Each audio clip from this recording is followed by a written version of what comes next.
देखिए, हम इस वक्त हैं रणधीर सिंह कापड़ीवास जी के कार्यालय में और कैमरा पर्सन से कहेंगे पहले एक बार ग्राउंड की वो रौनक दिखाए जो यहाँ पर सैकड़ों की तादाद में तमाम कार्यकर्ता यहाँ पर आए हुए हैं। इसकी वजह हम बता देते हैं आपको। वजह क्या है? वजह है यहाँ पर भाजपा ने संसदीय बोर्ड में डॉक्टर सुधा यादव को स्थान दिया है। उनका यहाँ पर बाकायदा सम्मान करने के लिए यहाँ पर बुलाया गया। हालांकि सुधा यादव यहाँ महज 10 से 15 मिनट के लिए पहुंची। उन्होंने समय दिया कापड़ीवास जी को और यहाँ उनका सम्मान यहाँ पर किया गया। मीडिया से जो बात की गई वो भी हम आपको सुनाएंगे। तो आभार व्यक्त करूंगी इस इलाके की जनता का, आसपास के ग्रामीण से आए हुए लोगों का, जिन्होंने इतने भव्य तरीके से स्वागत किया है, सम्मान किया है। और ये स्वागत है प्रधानमंत्री जी और राष्ट्रीय अध्यक्ष जी जो निर्णय लिया है उसके निमित्त ये स्वागत है। तो मैं सबका आभार व्यक्त करूँ। बहन जी, आपको संसदीय बोर्ड में लिया गया, क्या मानते हैं, क्या सोच करके आपको लिया गया? देखिए, ये सोच तो अब राष्ट्रीय नेतृत्व से आप पूछेंगे तो ज्यादा। आज मैडम कांग्रेस की भी रैली है वहाँ, महंगाई को लेकर जी हल्ला बोल रैली कर रहे हैं, तो क्या वो हल्ला बोलेंगे, इसके अलावा उनके पास कोई काम नहीं है। मैडम, आपको जैसे बनाया गया, क्या लगता है जो बीजेपी के नाराज वर्कर थे उनको एक ऑक्सीजन मिली है दोबारा से? देखिए, कार्यकर्ता मेरे साथ सदैव रहा है। चुनाव लड़ी तो भी रहा, नहीं लड़ी तो भी रहा, और मैं कार्यकर्ताओं के बीच में सदा रही हूँ। तो स्वाभाविक है कि कार्यकर्ता उत्साहित है। एक राव के बयान को लेकर के जो बवाल मचा था, क्या लगता है उसका पटापट हो गया? नहीं, हमको ये सब चीजें नहीं करनी चाहिए। वो भी पार्टी में, हम भी पार्टी में, सब काम कर रहे हैं। और मैं मानती हूँ कि पार्टी में जब काम करते हैं तो परिवार के रूप में काम। मेरे साथ है रणधीर सिंह कापड़ीवास जी। वो क्या कहते हैं, आखिर इसके कई मायने निकाले जा रहे हैं, क्योंकि 2019 में कापड़ीवास जी ने बागी होकर के चुनाव लड़ा था और असली और नकली भाजपा पर चुनाव लड़ा था। लेकिन अब सुधा यादव जी को जो है संसदीय बोर्ड में लिया गया है, उसी को लेकर के तमाम जो भाजपा के कार्यकर्ता हैं उनको कहीं ना कहीं संजीवनी मिली है। क्या कहेंगे जनाब, आज संजीवनी मिल गई दोबारा से आप लोगों को? देखिए, ऐसा है, कार्यकर्ताओं को नहीं, पूरे अहिरवाल और दक्षिणी हरियाणा को संजीवनी मिली है। भूपेंद्र यादव और सुधा यादव को इतना बड़ा पद, इनकी गरिमा और गौरव बढ़ाने के नाम पे पूरे क्षेत्र का गौरव बढ़ा है। मैं इसके लिए शीर्ष नेतृत्व का, बीजेपी का आभार प्रकट करता हूँ। ये सबका मान बढ़ा है। तो आज क्या माना जाए, सुधा यादव जी जो आई है असली बीजेपी के पास आई है, नकली बीजेपी के पास आई है? जैसा आपने चुनाव देखिए, यहाँ जो आई है, इस समय जो आई है, इस समय सुधा यादव का ये पारिवारिक प्रोग्राम था। आज भंडारे का प्रोग्राम है उनके गांव में, और यहाँ मेरा उनका पारिवारिक रिश्ता है। कैप्टन रघुवीर सिंह, सुधा यादव की सास जी, भाई सुखवीर जी, इनके संबंध मेरे से पारिवारिक रहे हैं। तो ये प्रोग्राम टोटल पारिवारिक रहा है।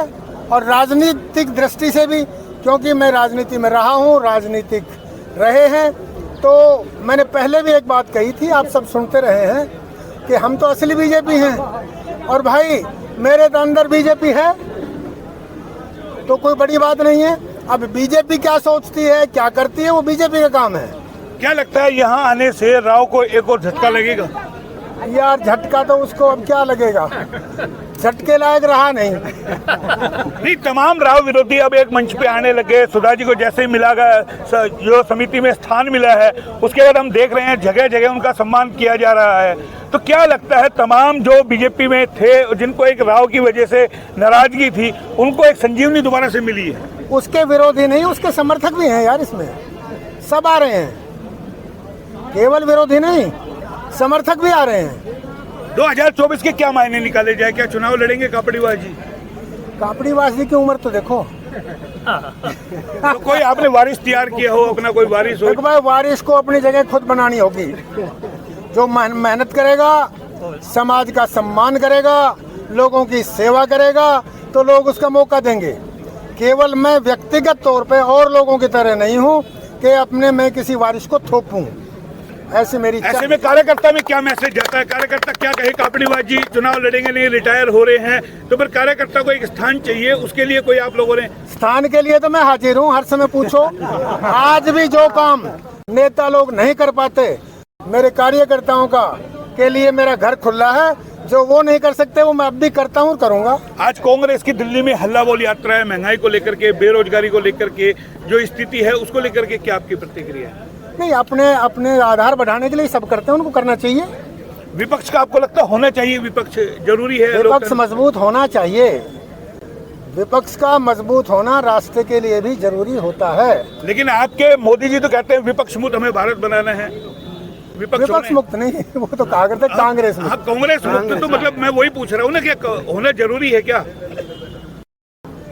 देखो जी, अब उस लेवल पे जहाँ राजनीतिक में एक सरकार बनाने का सबसे बड़ा लक्ष्य होता है सबका, और सरकार बनाने के लिए क्या क्या क्या तरीके अपनाए जाएं, वो कांग्रेस भी करेगी, बीजेपी भी करेगी, दूसरे दल भी करेंगे। कापड़ीवाल जी, एक और अहम सवाल, बहुत सारे कार्यकर्ता दुविधा के अंदर है। अगर राव को 24 में भाजपा और बड़ी जिम्मेदारी दे देती है, तमाम लोग आप सुधा के साथ लग रहे हैं, तो ऐसे में कार्यकर्ताओं का क्या होगा? ऐसा है, इससे बड़ा क्या देगी मेरी समझ में नहीं आ रही बात। जनता ने, पूरी जनता ने इस लगा के महेंद्रगढ़ से गुड़गांव तक, दक्षिणी हरियाणा ने हर समय उनका साथ दिया है, और हर समय वो राज और सत्ता में रहे हैं, और फिर भी कोई दे दे उनको इससे भी बड़ा, तो कौन सा चमत्कार हो जाएगा ये आप बता दो। क्या लगता है राव का कद कम हो पाएगा? आपको लगता है हो चुका है? कहाँ कद है यार। मैं ये कह रहा हूँ, बार बार कह चुका हूँ कि गुड़गांव संसदीय क्षेत्र में उनका एक विधायक है, वो भी आधा। रेवाड़ी हार चुके, पटौदी में लगभग वो हार लिए, गुड़गांव में लेना देना नहीं, बादशाहपुर हार चुके। सोनावाला विधायक है वो राजनाथ जी का। और लेकिन 2019 में जैसे उनका दबदबा रहा टिकट वितरण में, आपकी टिकट कट गई, राव नरबीर की कट गई, जगदीश की कट गई, तमाम कई लोगों की कट गई, और उसको लेकर के आप क्या सोचते हैं कि 2024 में भी ऐसे दबाव बीजेपी पे राव का रहा, तो क्या लगता है आप सबको टिकट मिल पाएगी? जो जड़ काटे और की अपनी रह कटा, साईं के दरगाह में बदलो कितने न जाए। बदलो कितने जाए, ये थे हमारे साथ कापड़ीवाल जी। लेकिन आज जो यहाँ पर डॉक्टर सुधा यादव आई है, उसके कई सारे मायने हैं, और आने वाले दिनों में एक बार ये फिर अहीरवाल की राजनीति गरमाएगी, क्योंकि लगातार अहीरवाल की राजनीति निशाने पे है और राव का कद कम करने की कोशिश है। लेकिन क्या राव टिक पाएंगे, हो पाएंगे, कमजोर हो पाएंगे, वो अभी देखा जाएगा 2024 तक। फिलहाल इतना ही। कैमरा पर्सन पंकज के साथ मोहन लाल, HR न्यूज रेवाड़ी।